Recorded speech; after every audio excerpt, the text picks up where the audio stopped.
You're laughing at a table full of people when a strange thought lands. I would feel less alone if I left. No one has ignored you. People have talked to you. Someone saved you a chair. From the other side of the table, you look included. But some quiet part of you is still waiting to arrive. At home, silence asks nothing of you. Here, every laugh seems to promise closeness, which makes it harder to ignore that none of it is quite reaching you. This kind of loneliness has more than one shape.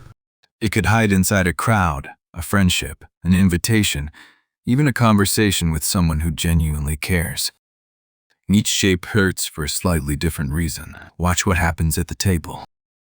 Two people lean toward each other without thinking. Someone finishes a story that began years before you met them. Weekend plans form in half sentences everyone else seems to understand. You are not excluded. There is no cruel moment to blame. You are simply there without ever feeling part of what is happening. A useful name for this is crowded loneliness, when belonging is close enough to watch, but not close enough to feel. Alone, there is nothing to compare your silence with. In a crowd, closeness is happening in plain sight. That is why the feeling can become personal. The table starts to look less like a table and more like evidence that everyone else learned a social language you somehow missed. The group is gathering for a photo. You move in. You smile. When the picture appears in the group chat, there you are, visible proof that you belong. But when people split rides home, no one automatically checks which car you were in. When the next plan becomes smaller, you hear about it after. When somebody needs to say something difficult, they call someone else.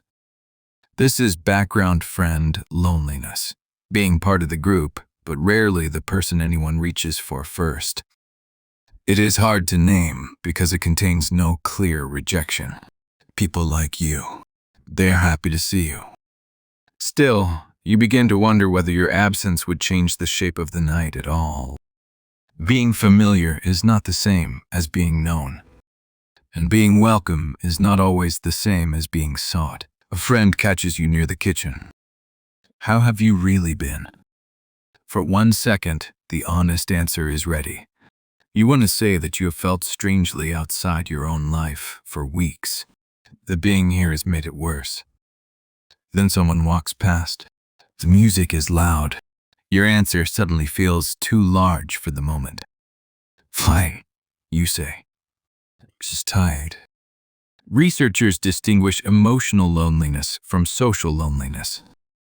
This experience is closer to the emotional kind, having people around you without the kind of intimate understanding you need. Your friends may know your coffee order, your job, and your usual stories. What they may not know is how much you edit before you speak. The loneliness is not that nobody asked. It is that the real answer never found a safe place to land. At dinner, someone tells a joke. You smile. A second later, you inspect the smile. Was that too much? Have I been quiet too long? Did that sound strange? Now you are not only having the conversation, you are standing just outside yourself, watching yourself have it. Some people experience this as social exhaustion. Not simply fatigue after company, but fatigue from constantly adjusting how you appear. You can like the people around you and still feel worn down by the version of yourself you keep managing around them. Outside, the door closes behind you. Before you even notice, your shoulders drop. Relief is powerful. Powerful enough to teach you that leaving is the safest part of the night. An invitation lights up your phone. Part of you wants to go. You picture one good conversation, one moment that might finally feel easy. Then the rest arrives. The noise, the timing, the effort of finding a place inside the group. You type an excuse and set the phone face down. For a few minutes, you feel lighter. Sometimes a pattern like this can function as avoidance coping, discomfort, withdrawal, relief, then the ache of still wanting what you avoided. You might call this self-isolating loneliness. Declining one invitation does not make it a pattern. But when the sequence repeats, you can end up protecting yourself from feeling invisible by making yourself absent. Other people can see the canceled plan. They cannot see the evening you already lived through in your head. A friend sits across from you at a small cafe table. 2 cups. No group to enter. You showed up. But not every retreat looks like leaving. They ask a careful question and leave enough silence for the truth. You feel the answer rise. Then a joke gets there first. You have not left the conversation. You have moved it back to safer ground. Closeness can feel comforting and exposing at the same time. To be understood, you have to offer something that could also be misunderstood, minimized, or remembered after you wish you had taken it back. Protective distance is a useful description for letting someone stay near while the most vulnerable part of you remains just out of reach. It can feel like it reduces the immediate risk of rejection, but it can also preserve the exact loneliness the friendship seemed ready to soften. Through a restaurant window, you watch someone steal a fry from another person's plate. A group shifts their chairs to make space for one more. At another table, 2 friends disagree, then keep talking. Nothing cinematic, just ordinary closeness. From the pavement, those small moments can feel like scenes from a life that began without you. This is missed life loneliness, not only having no plans tonight, but fearing that other people are collecting the ordinary memories you assumed you would have by now. The feeling is not always envy. Sometimes it is grief for events that never happened, the late drive home, the familiar argument, the person who knows which part of the story you always leave out. And when you have watched from the edge for long enough, the edge can begin to feel less like a position and more like an identity. Before we go further, which moment felt uncomfortably familiar? The crowded table, the group chat, the invitation you wanted, then avoided, or the honest answer that became, just tired. You do not owe the comments a confession. One moment, or even 2 words, is enough. At night, your apartment is dark, except for your phone. One person is at dinner. Someone else is on a trip. 3 friends are laughing in a kitchen you have never seen.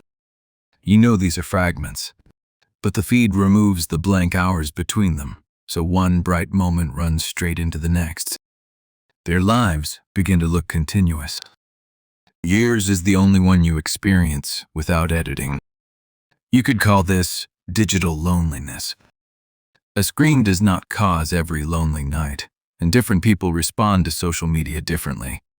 But at the wrong moment, a stream of other people's highlights can sharpen the contrast between the togetherness on screen and the closeness you are missing. You picked up the phone for company. You put it down feeling more like a witness. Someone is sitting beside you. They stay. They listen without rushing to solve anything. They know you better than almost anyone. Still, they cannot stand exactly where you stood. They can know what happened without feeling its precise weight. They can understand your words without inheriting the memory inside them. Unshareable loneliness is a philosophical name for that limit. One inner life can come very close to another without ever sharing exactly the same point of view. This is not proof that intimacy has failed. Complete understanding was never the only kind that mattered. Someone may never feel the exact shape of your pain. They can still stay long enough that you no longer have to carry it entirely without a witness. So return to the first table. The laughter has not changed. The chair is still there. So is the person sitting in it. But the loneliness is easier to locate.